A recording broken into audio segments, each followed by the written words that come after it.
Nobody thought a thing like this was possible. A pandemic that affected every single person on the planet. Why didn't anyone stop this? For weeks and weeks, the Chinese government kept silent. This is the result of taking a natural virus and mucking around with it. Hey presto, the perfect human pathogen. That actually would make a good bioweapon. It escaped from the lab. They had an accident. The first cluster worked into the Wuhan Institute of Virology. They silenced journalists and disappeared some of them. It won't stop there.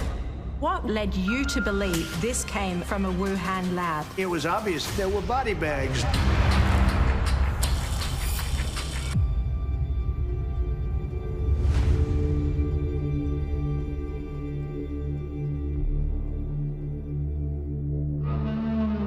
COVID-19.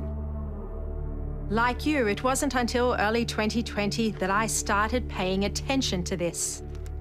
Then came the investigation, then came the revelations, and then the writing.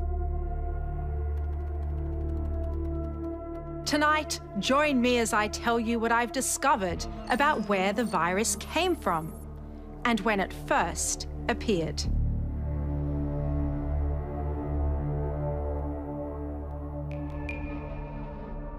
Mr. President, welcome. Thank you so much for your time. Thank you very much. You've seen all of the intelligence. When do you think the virus first started? Well, some of the intelligence is classified, and I can't talk about it, but common sense tells you it most likely, and when I say most likely, like 95% came from the Wuhan lab. I don't know if they had bad thoughts or whether it was gross incompetence, but one way or the other, it came out of Wuhan, and it came from the Wuhan lab.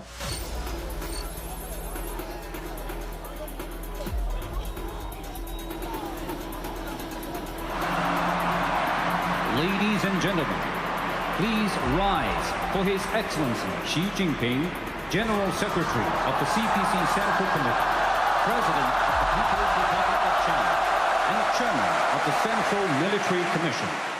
They're the Olympic Games for military athletes. Held every 4 years, Wuhan was the host city in 2019.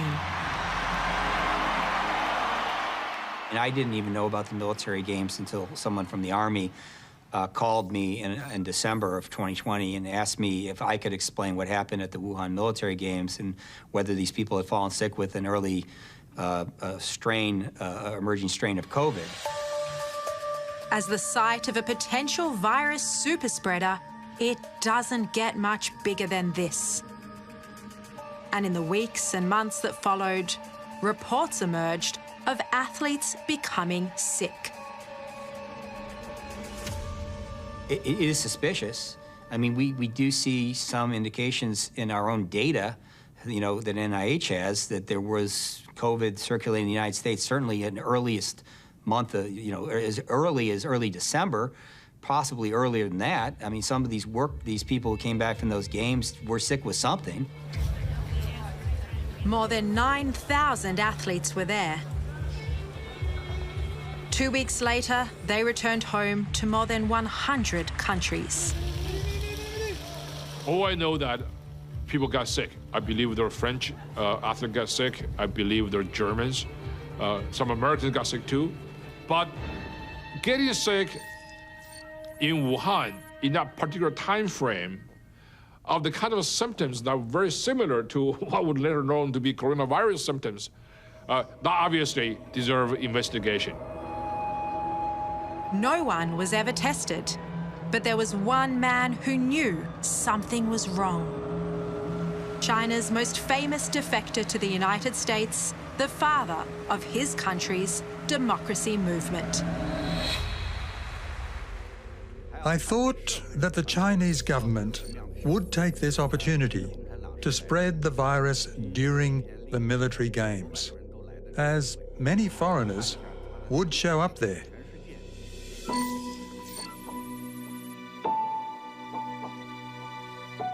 Diamond, let's start with the night Wei Jingsheng came over for dinner at your house on November 22. What was different about that night? There was an urgency about Wei's manner. I mean, Wei normally is a very relaxed person. But that night was a little bit different because he talked in almost a different tone. Diamond Liu and Wei Jingsheng are close friends. She's a high-profile human rights advocate. He was once a Communist Party insider. He'd come to Diamond looking for help. Who could he tell in America there was a virus on the loose in Wuhan? Did he think this was a coronavirus? Yes, he did say it was coronavirus. How did he know about it? Well, among the Chinese diaspora, there have been talks about it. And Wei, being who he is, tend to be the recipients of many information. People seek him out. Wei Jingsheng spent 18 years in Chinese prisons for standing up to Beijing. In '97, he made global headlines when he defected to the United States. Wei still has impeccable contacts high up in the party, and they were telling him a virus was spreading in Wuhan in October. When did you first hear that there was a virus in Wuhan? Was it during the time of the military games? Yes. I learned there was an unusual exercise by the Chinese government during the military games. And so I told Diamond about the possibility of the Chinese government using some strange weapons, including biological weapons, because I knew they were doing experiments of that sort. There was nothing in the news at the time. I mean, it was... No one had mentioned a thing. No, no one had mentioned a date.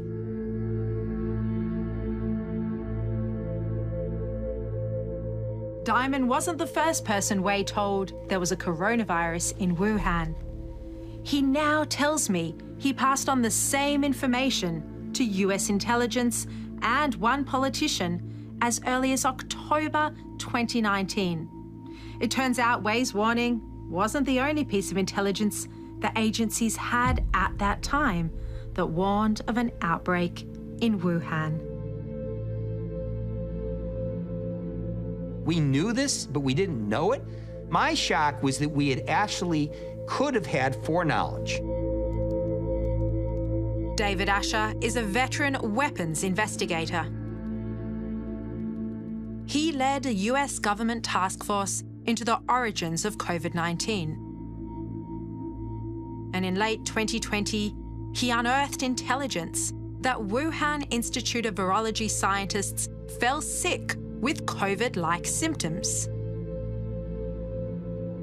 But what alarmed him was just how long Washington had sat on this classified intel. I was very surprised at the level of detail that they were able to produce around information that they had probably collected well over a year before that. So in November of 2020, we learned things that they had collected in November 2019. Wuhan is located in the central Chinese province of Hubei. It's home to 11 million people. Also in this sprawling metropolis is one of the world's leading biological research facilities, the Wuhan Institute of Virology. It was built by the French and included a cooperation agreement, which meant that French scientists would be included in the research groups in Wuhan and that they would work together on this virological research. By the end of 2014, they had effectively excluded all the French that were in the Institute. And, the suspicion on the part of the French was that, that they were pushed out because of the Chinese military interest in the work. So what could this indicate about the type of research they were intending to undertake at the Wuhan Institute of Virology? Well, I mean, the suggestion would be its relevance to biological warfare.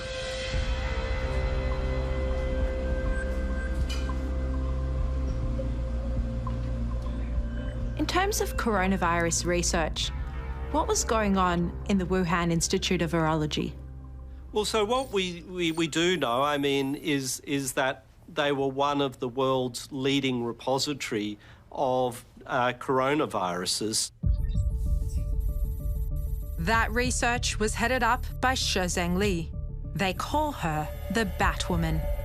She's China's top virologist, and her specialty, bat viruses. So it does look like COVID-19, you know, at some point did originate as a bat virus. That I think most people would accept that as a premise. The question then is more about how did those changes occur that make it unique and that make it so well adapted to humans. In 2012, Li hit pay dirt. At a disused mine in southwestern China, 6 workers fell ill after clearing away bat manure. 3 died from a coronavirus. But Beijing covered it up and told no one. To a virologist obsessed with SARS-like viruses, that mine was a gold mine, pardon the pun, for new viruses to study. And they've returned to it at least 5 times, the Mojiang mine. That's what Xi Jinping has been doing for 2 decades. She's been going around various bat caves, mostly in Yunnan, China, and collecting bat viruses. Hundreds of samples were brought back to the Wuhan Institute of Virology. There, scientists were slicing, manipulating, and combining genetic sequences from different viruses together. The story of the mine's intriguing, one, because most of us only first learnt about it, you know, in early 2020, when the Wuhan Institute of Virology said, we've gone to all the viruses, coronaviruses we've got stored in the lab to look to see, did we actually have COVID-19 in our repository? And then they said, we didn't find, you know, COVID-19, but hey presto, we found, you know, the very closest genetic relative to this, which is rat G13. Here it is.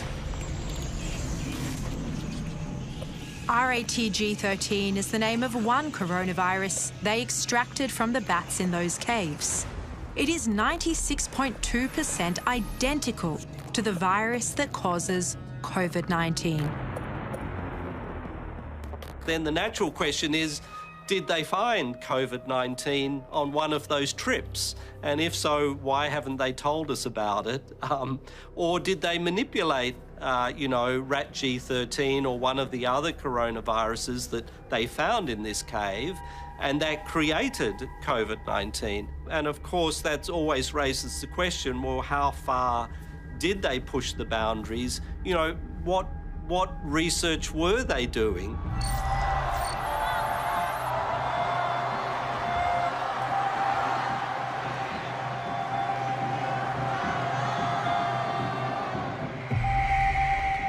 By early 2020, this administration has developed a very healthy and justifiable suspicion of a lot of things China is saying is doing and China promised to do.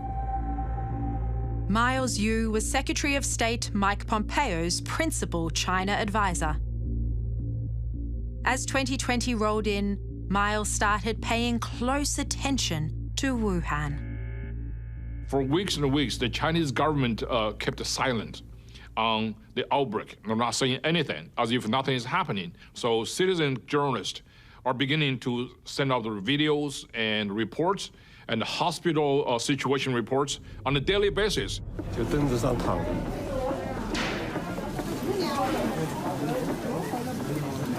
我们今年的疫情堪比03年的非典，而2次疫情的爆炸都是因为对于事实的隐瞒，对于信息的封锁。我们不能一错再错了。One of those citizen journalists is Chen Kuishi. He's also a lawyer. Chen had heard China was covering up the unfolding tragedy in Wuhan. So he went there and started posting videos. 那个护士还主动问我，你看没看网上那3具尸体停走廊里的视频？我说看了，对，那个官方已经辟谣了，但是是真的。我说啥？官方已经辟谣了，但是是真的。And then he disappeared. Mr. President, what evidence were you presented with that convinced you that it did in all likelihood come from a lab? Well, I started hearing stories that you have also, that there were lots of body bags outside of the lab. And people were saying there are a lot of people lying down on the streets of Wuhan, and there were body bags. Body bags outside of the Wuhan Institute of Virology? I heard that a long time ago. And if they did, in fact, have body bags, that was one little indication, wasn't it? Was that something that came from the agencies, the intelligence agencies? Is that what they were telling you? I don't know where it came from. Ask China. But you're going to have to figure that out, and you probably will be able to do it, knowing you. President Trump told me that there were body bags outside the Wuhan Institute of Virology. Is this correct? I don't want to talk about particular things. Presidents get the chance to talk about things that some of the rest of us can't. But there was an enormous, albeit indirect, evidence that the Wuhan Institute of Virology was the center point for this. Remember, too, there were 14 American diplomats on the ground in Wuhan at this time who were watching and observing what was taking place inside of Wuhan. I hope one day that we'll be able to get that information out more broadly, but as I come back to it, the cumulative evidence that one could see points singularly to the Wuhan Institute of Virology. If there was really no blame here, if this was really just some naturally occurring virus because someone ate a bat from a wet market, China wouldn't have done the things that they did. The Chinese Communist Party would not have shut down Wuhan. They would not have silenced doctors and scientists and journalists and disappeared some of them. John Ratcliffe was the United States Director of National Intelligence, the overlord of 18 different agencies. When did the intelligence community first become aware that there was a virus spreading in Wuhan? You know, in late 2019, we have intelligence from both, human intelligence sources and signals intelligence sources and other intelligence sources that were telling us that there was some sort of a problem in Wuhan. Key to that assessment was intelligence that 3 people working in the Wuhan Institute of Virology had become sick in October 2019. This was well before the first official case was eventually announced in late December.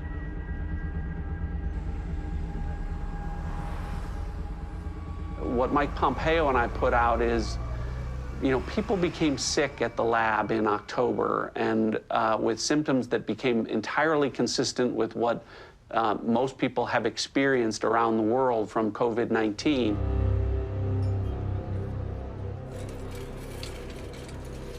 Do you believe that to be the first cluster of the pandemic? Based on everything I've seen, this is the first cluster. Against all enemies, foreign and domestic. Former CIA Director Mike Pompeo was Secretary of State during the pandemic. His knowledge of COVID-19 was second to none in the Trump administration. I have seen no evidence that there's a cluster that began any place but this. I am all ears to see of any evidence that presents some back set to the contrary. David Asher also agrees that this could have been the first cluster of the pandemic.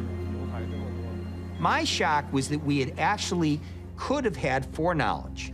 We could have known in November of 2019 that there was a disaster occurring inside Wuhan, inside their most important biological facilities, you know, where something absolutely tragic, traumatic, and dramatic was occurring, and we could have reacted to it. I said we could have, you know, the whole world could have been different. It would have been like stopping 9/11 before it happened.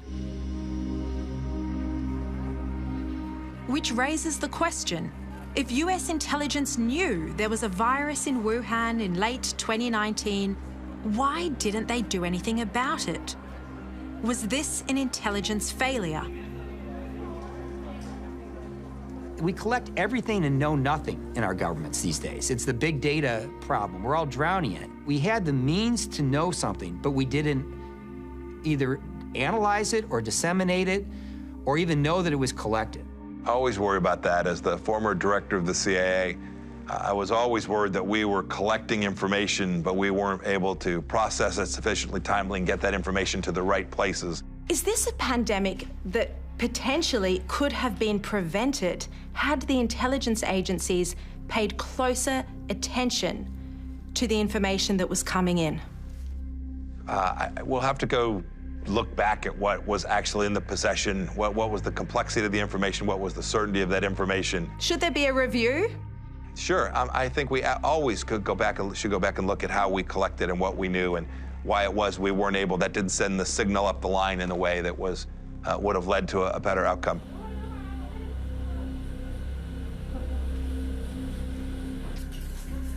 Did they survive, those 3 workers who got sick?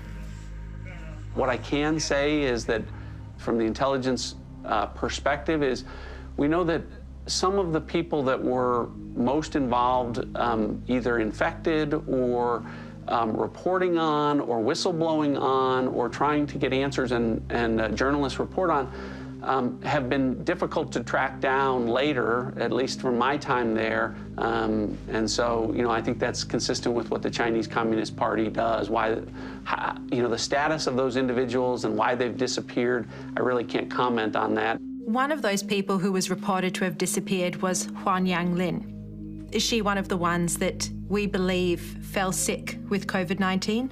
I don't know her status, but you know, the information that you're talking about that's out in the public domain is consistent with what I've seen and what I'm familiar with.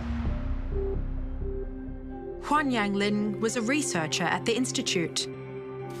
In early 2020, she disappeared from its website. Her social media presence also vanished. Despite Beijing's denials, many believe Huang was infected with COVID-19. She's never been seen since. You know, in the West, you might say, oh, this person just want to protect her privacy. In China, privacy in the interest of the state doesn't exist. So it would have been such a big, triumphant media scoop for the Chinese government to showcase her, to give like 10 seconds of her appearing somewhere, making a speech, show up in the news media, and that would have basically scored a major victory for the Chinese propaganda machine. She never did. She is literally disappeared from public view. Making people disappear is actually a major feature of the regime. I mean, it's actually truly a People's Republic of disappearances. Dissidents, journalists, and anybody the government doesn't like, they disappear. They disappear into oblivion forever. This is basically a regime that is not only capable of doing these things, and then do this with great pride. And it's not only people that go missing. On the 12th of September 2019, the virus database at the Wuhan Institute of Virology was taken offline. 22,000 coronavirus samples gone.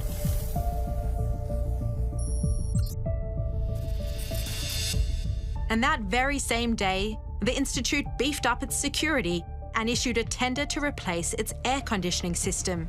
This, in September, is when the evidence suggests a leak first occurred. What does that indicate to you about the origins of the virus and whether an outbreak might have occurred or become known to the Wuhan Institute of Virology at that early date? So I've seen data points that place it in the summertime of 2019, late summer, July, August of 2019. These are all parts of the pieces, right? This is all the cumulative weight of the evidence that suggests that it did come from this lab. And a month later, the Institute went into a communications blackout. There was no cell phone or signals activity on the compound for about 2 weeks.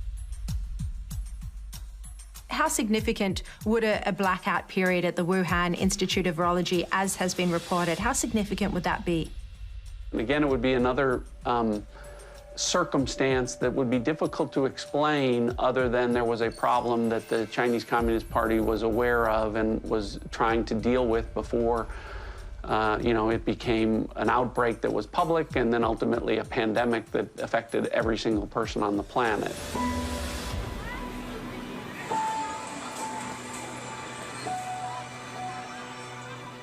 Everyone around the world assumed it had come from an animal, but we didn't know what animal.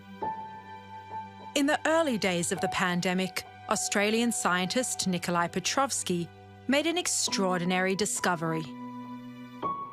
I guess the first surprising result that we found that really stumped us for a while was there was no animal, and that opened, obviously, Pandora's box, because then we had to start saying, well, if it didn't come from an animal, where did it come from?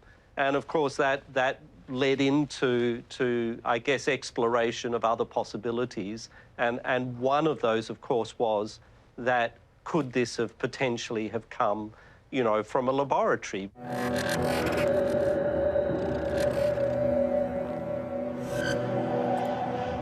在过去的30多年里，新发和突发传染病在全球范围内呈现出扩散趋势。特别是自2003年以来，相继爆发的 SARS、高致病性禽流感、埃博拉等。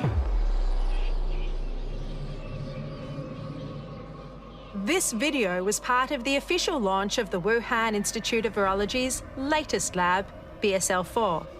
It clearly shows there were bats in the lab. And that's a fact World Health Organization investigators said was a conspiracy. It was passed on to me by a group of scientists and researchers who've been digging into the origins of COVID-19. They call themselves Drastic. When the outbreak happened, a lot of people noticed that it's quite a coincidence that it happened in the same city where there's this premier lab studying coronaviruses. And, people were saying, well, that's suspicious. And everybody who said there could be more to it, they were called conspiracy theorists. Yuri Dagan is a genetic engineer. From Moscow, he watched COVID-19 spreading around the world. In April 2020, Yuri wrote an essay arguing that the animal-to-human theory just didn't stack up. Can you detail some of the issues that you uncovered in that Medium paper that were just so crucial? Basically, it's that the Wuhan Institute of Virology, that is located at the epicenter of the outbreak, has been creating chimeric, genetically modified coronaviruses for many, many years. And they've been putting these spike proteins from different viruses in their backbones and then studying how well does that infect human cells. Just this alone formed a very plausible argument that this is actually the lab that hosts so many different coronaviruses, explains the lab leak the best. Yuri, this was highly risky coronavirus research that was happening at the Wuhan Institute of Virology, and no one seemed to be paying any attention to it. Yes, this kind of work of very dangerous, potentially pandemic pathogens, being made more transmissible and potentially more lethal to humans, nobody paid attention to it because nobody cared about this kind of work in virology until the outbreak happened.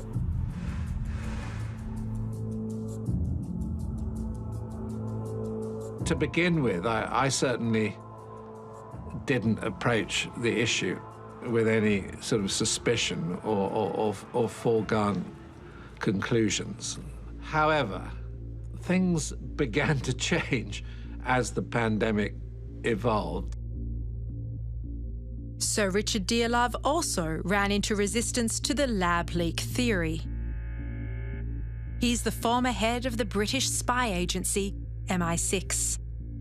Early in the pandemic, 2 scientists asked for his help in publishing a paper that cast doubt on COVID-19 coming from an infected animal. We approached Nature, we approached Science, we approached the American Journal of Virology, we approached various publications in the UK, and it was clear to me that there was a sort of united front not to put anything in the public domain which questioned the Chinese narrative. How disturbing is this censorship? And do you think it amounted to Chinese disinformation? I'm pretty sure that the Chinese, after the outbreak in Wuhan, and they're very good at doing this, sat down and, developed their own information campaign. So, Richard, you were one of the first people internationally to come out and say this virus may be the result of a laboratory leak. How were you treated after you made those remarks? I had people saying to me, Richard, my strong advice is you don't get involved in this issue. It's conspiracy theory. And I mean, my reply to them was, if that's what you really think, you haven't really looked at the science. You don't understand the arguments. And I suggest you go back and delve into this a bit more deeply, because you're going to find some pretty strange things when you do. Boy, did I get put-downs from, some very important parts of government who basically were keen that I shut up. Was this by British government or British intelligence? I leave it to your imagination, given my past links. Another paper that struggled to find a home was from Professor Petrovsky. His research found the virus was better adapted to infect humans than any other animal, including bats. And we thought the scientific journals, particularly the leading ones, would actually jump on this paper because they like to have papers that are very topical, that are going to get a lot of media attention. And so we were quite stunned when we just got rejection after rejection after rejection without even the paper being looked at. Professor, this is censorship of science.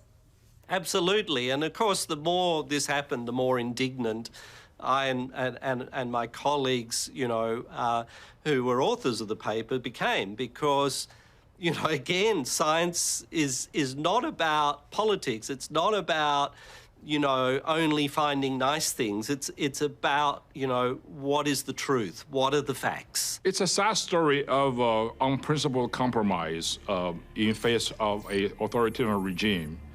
And also, it is also a sad story of political wokeness, because the reason many scientists sign on to that kind of rhetoric, to accuse anybody who's seriously interested in the possibility, not the certainty, but the possibility of a lab leak, as simply racist. It is my profound honor to address the United Nations General Assembly. We must hold accountable the nation which unleashed this plague onto the world, China. Why were so many scientists against the lab leak theory? Well, one of the reasons was United States President Donald Trump. Yes, unfortunately, you could say that the Trump factor contaminated the argument quite seriously. And I think there were a significant number of prominent scientists who did not want publicly to appear to be supporting Trump. We saw big media say, you know what, Donald Trump and his Secretary of State are out talking about this thing. These people are surely crazy. They're political zealots. They want a shiny object. I heard all the different stories. But of course, as we unpack it, as we accumulate data, science, evidence, facts, it's more clear than ever that the virus came from this laboratory. In early 2020, the medical journal The Lancet published a letter from a group of scientists saying the lab leak was a conspiracy. The man behind the letter was Peter Daszak. He's the president of EcoHealth Alliance, and he'd been working with the Wuhan Institute of Virology for 15 years, sending US grant money to Wuhan for bat research. He's the absolute expert on bat-borne coronaviruses in the United States and their epidemiology, and that he assures us that the Chinese had provided him personally with proof to make it clear that this had come out of nature. But when we asked for this proof, when we asked the government agencies that had funded the work of EcoHealth and others, they couldn't give us that proof because they didn't have that proof. We looked at what certain scientists were saying, matching it with intelligence, and when it didn't match up, we were questioning it. But then as we looked more closely at the Wuhan Institute of Virology, you know, what a lot of scientists like Dr. Fauci and Peter Daszak were saying was, there's no live bats there, there's no gain-of-function research there, there's no military there, and we had intelligence that was telling us that all of those things were occurring there.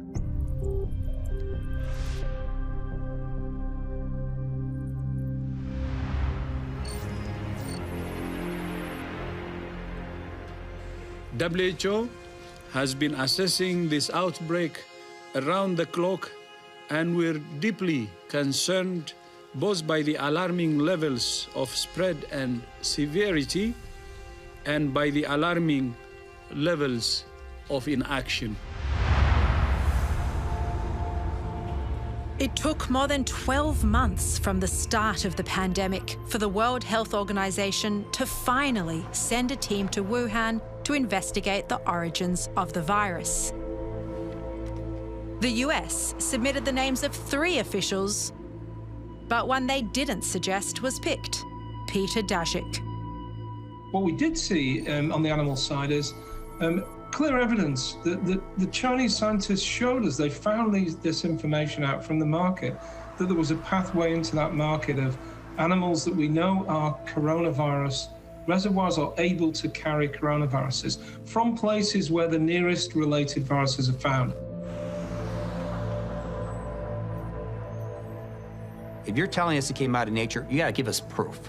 When we looked for proof for zoonosis through all of the cable traffic, all of the intelligence, everything, we could find almost nothing. It's crazy, absolutely crazy.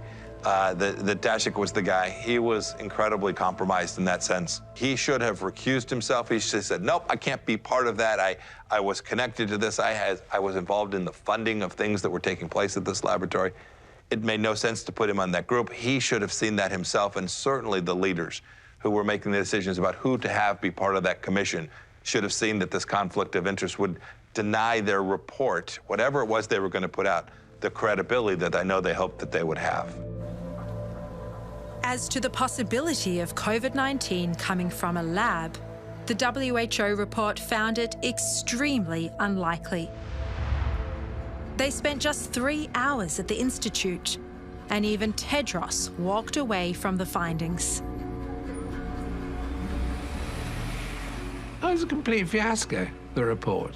You know, it's 413 pages long, and only 3 pages are devoted to the possibility that we're dealing with a lab escapee. Well, the WHO is controlled by China. I dropped out of the World Health Organization. I thought it was ridiculous. They were late, they were wrong. They advised against travel restrictions. They objected to your travel ban from China. Well, they really did what China told them to do, if you think about it. They were like a mouthpiece for China. How beholden was the WHO and Dr. Tedros to China? Deeply beholden. Dr. Tedros owed his leadership role at the WHO to deals that were cut with the Chinese Communist Party. Dr. Tedros couldn't have been that next leader without the support of the Chinese Communist Party. And then we saw the behavior on the ground where he talked about how wonderful the Chinese Communist Party was behaving. They were doing all that they could. And we now know nothing could have been further from the truth. Again, this was the tragedy, the central tragedy of the end of 19, the beginning of 20. It became political, not scientific. It became driven by personal incentives and not the data set.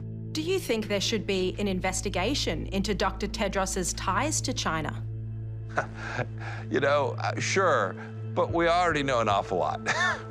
The truth of the matter is that when the WHO was tasked with accomplishing the singular mission with which it was intended to accomplish, preventing global pandemic and the spread thereof, they fell down.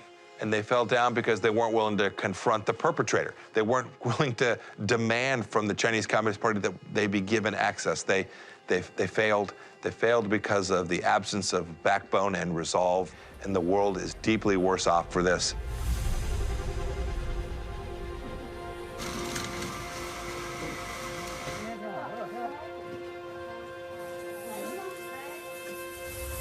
P4实验室是目前世界上生物安全等级最高的实验室，也是最安全的实验室。实验室的建成，标志着我们国家的科研人员能够在自己的实验室当中开展烈性病毒的一些研究工作。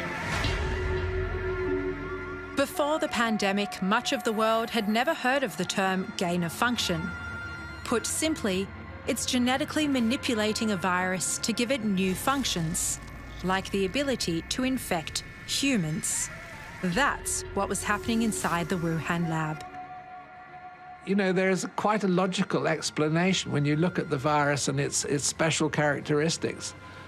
That, you know, this is the result of taking a natural virus and mucking around with it.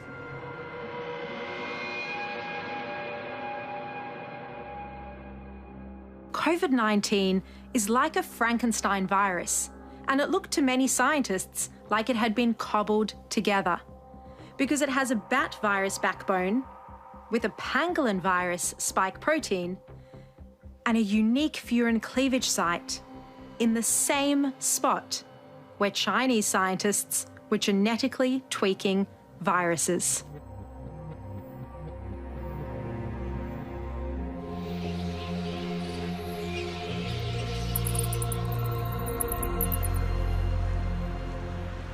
For those who keep bringing up, you know, the possibility of a bat in the wild markets in Wuhan having been the source of COVID-19, scientifically that has really no merit because it can't infect bats. So it couldn't have come straight across from a bat if it can't infect a bat.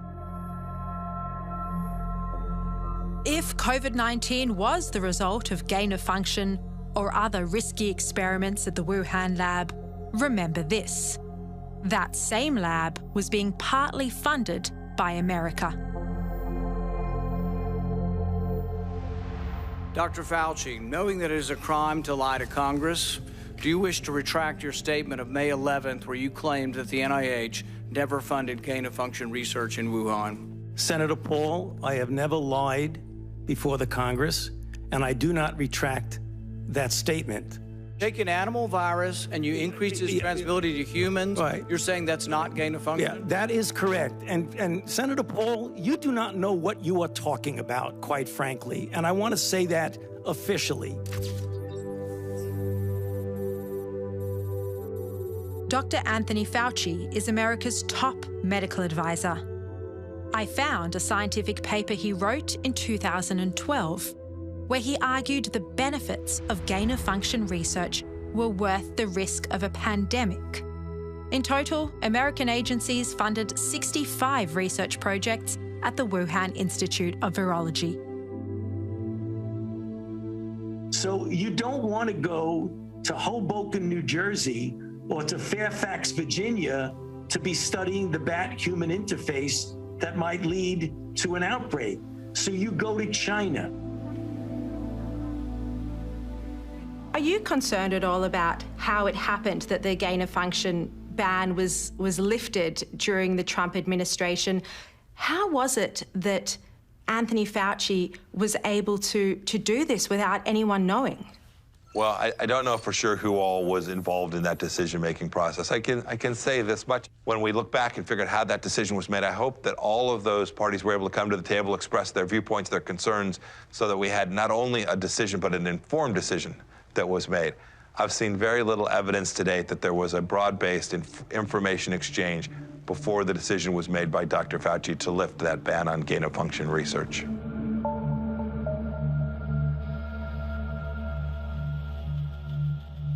Mr. President, Anthony Fauci, did he ever once mention to you that the Wuhan Institute of Virology was genetically manipulating coronaviruses?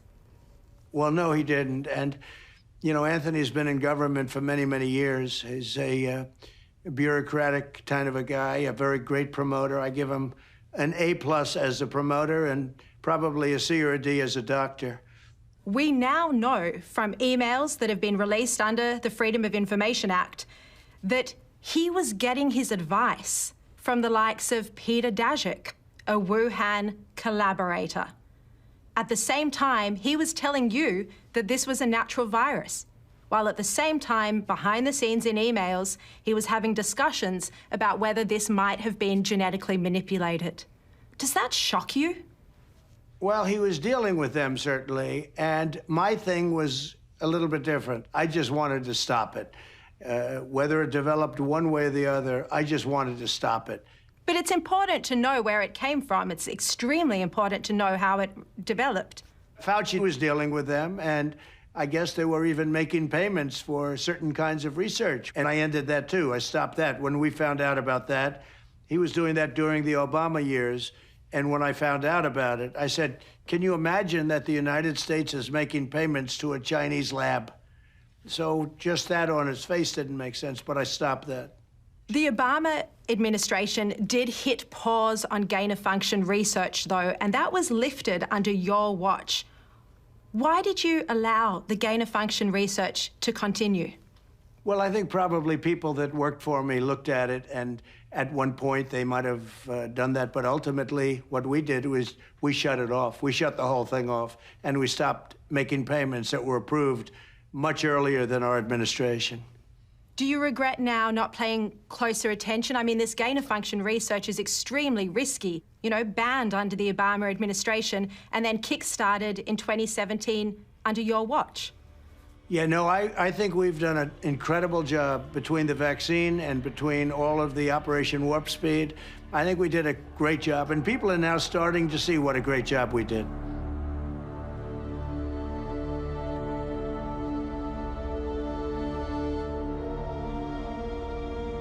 While writing my book, I discovered a crucial piece of the COVID-19 puzzle. Cybersecurity analysts at Internet 2.0 recovered Chinese government data that had been virtually wiped from the web. It showed there was a buy-up of PCR equipment used to test for coronaviruses in Wuhan in 2019. The next month, one of those machines went to the Wuhan Institute. Is this something you're aware of, that they bought a PCR machine in November 2019? I wouldn't be able to comment on that. How significant would this purchase be? Would be significant. Is it a smoking gun? Ultimately, I don't think there's ever going to be one specific smoking gun. I think there's more than just smoke here. I think there's fire from a whole bunch of different sources. I think that would be another compelling piece of evidence if you need more. I don't need more.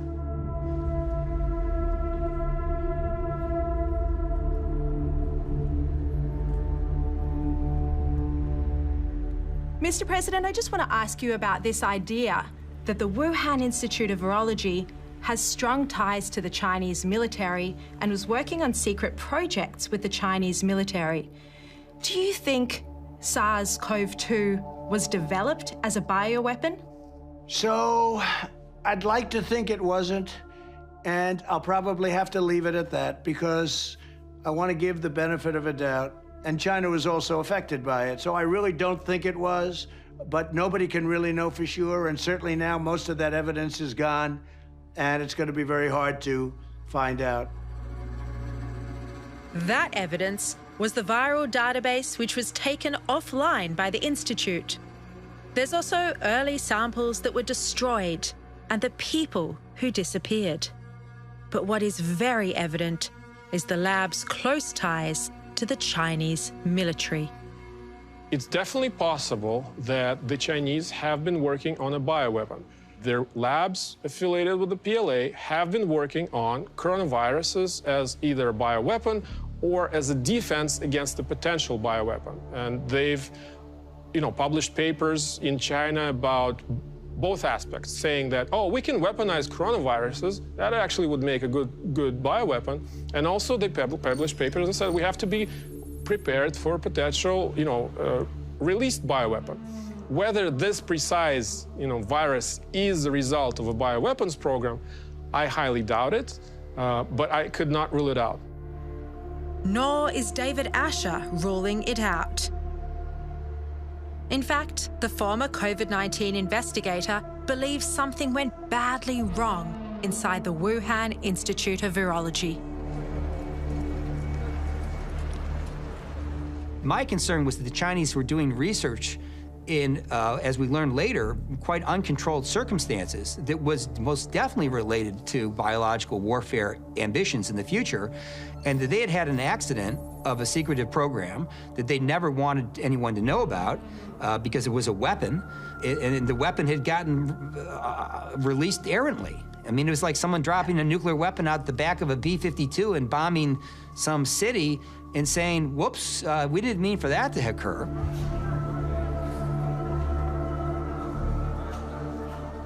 Do you think this was an accidental or deliberate release of COVID-19 from China? So I think it was probably an accident. I don't think it was on purpose. If it was, that's essentially war.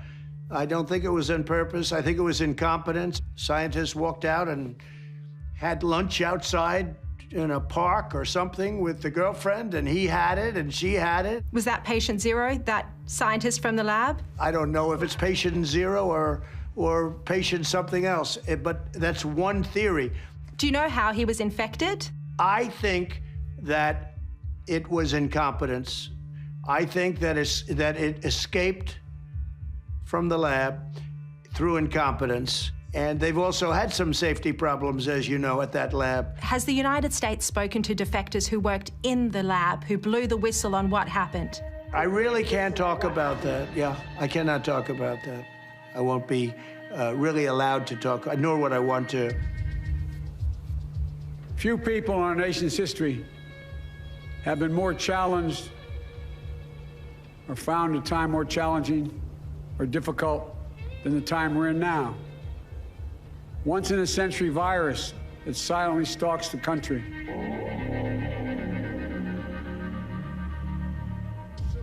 Almost 4 months after becoming president, Joe Biden ordered a probe into the origins of COVID-19. The results inconclusive. The report found 2 causes plausible. Either it came from a lab or an infected animal.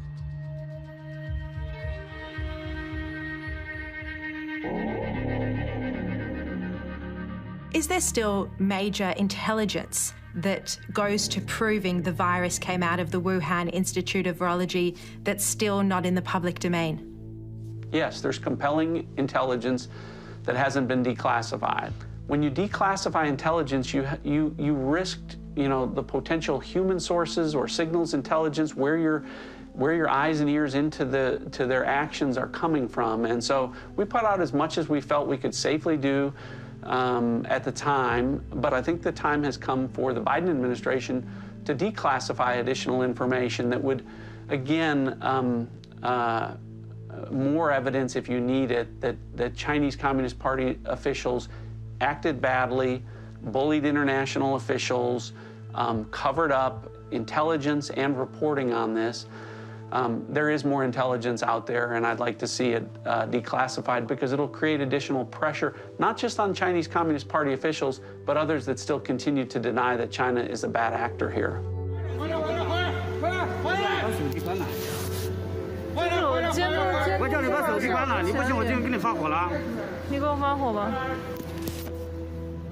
We had an opportunity in January 2020 to eradicate this virus out of the whole human population, and that's really sad. Because, you know, in 50 years' time, our children's children, you know, might one day look back and say, why didn't anyone stop this virus when you had the opportunity in that first few weeks?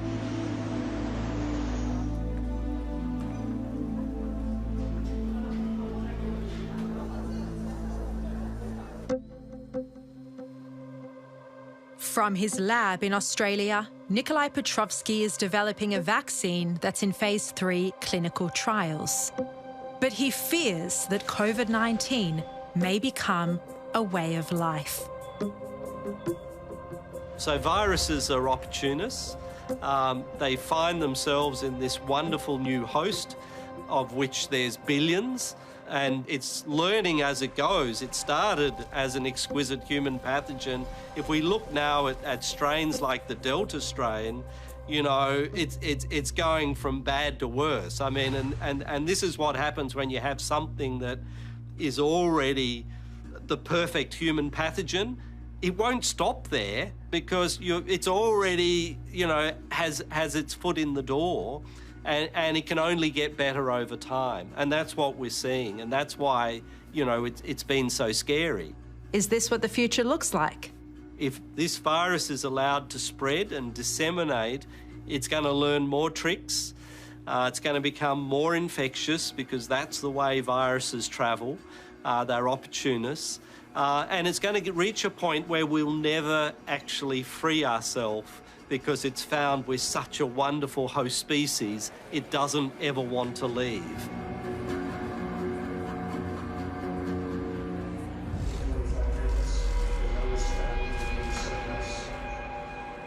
How do you think this global pandemic, this crisis of a potential laboratory leak could impact on Chinese leadership?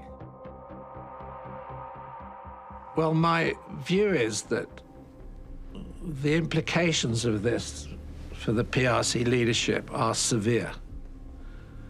There will be factions who are hugely dissatisfied with what has happened, with the way that Chinese reputation is damaged, the way that, you know, China now becomes something akin to an international pariah. So I think the consequences of this will be severe politically in China over the next 4 or 5 years. Watch this space. Something will give, something will happen. And I wouldn't be at all surprised if it brings Xi Jinping down, or at least there isn't a contest around his concept of leadership.